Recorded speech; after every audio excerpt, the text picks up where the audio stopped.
Hi, I'm Paul Thompson, County Extension Agent in York, Chester, and Lancaster Counties, and I'm down here at the Chester Community Garden today, and I wanted to talk a little bit about desuckering your tomato plants. If you'll look at a tomato plant, tomatoes have what are called compound leaves. So this entire thing right here is a leaf. In every place a leaf joins the main stem, there will be a bud that'll give rise to these suckers. And if you leave them on the plant, your plant becomes very crowded. You get a lot of low branching.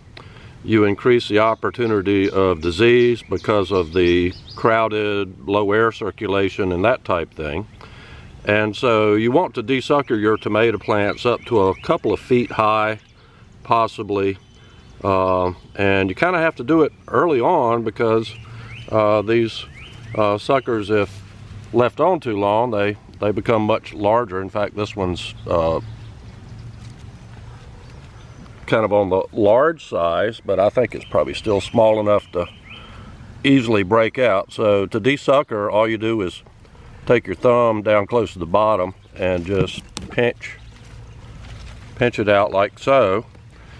And what you can do with these to save some money so you don't have to buy so many transplants, as you're desuckering these tomatoes, you can root these. So you could either put them up, pot them up, and put them in a bright but out of direct sunlight location in little containers and root them that way. But one easy thing to do is just root them right there next to your tomato plant where you're going to be paying attention and taking care of. So you take a stick or your finger and make a deep hole. What you probably want to do is take off some of the foliage, because the foliage is what's going to cause the moisture to be lost from this cutting. So you can either take off whole leaves or pinch a little bit.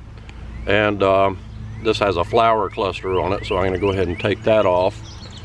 And then stick this down deep in that hole, because it's going to root all along the stem, and then pack the soil back around it. So now when you're watering your tomato plants, you'll also be watering this sucker, and you can root quite a number of these this way. And then after they have, once you see new growth beginning on these, you know they have rooted, you can then lift them out of the ground and then relocate them so they're properly spaced and not too close to each other. So that's just one way that you can save some dollars. Tomato transplants often in some of the stores are selling for about $4 a piece, just for a little small 3-inch pot, and that can get quite expensive if you want to grow a lot of tomatoes. So all for now, and we'll be back in the garden with more tips in a few days.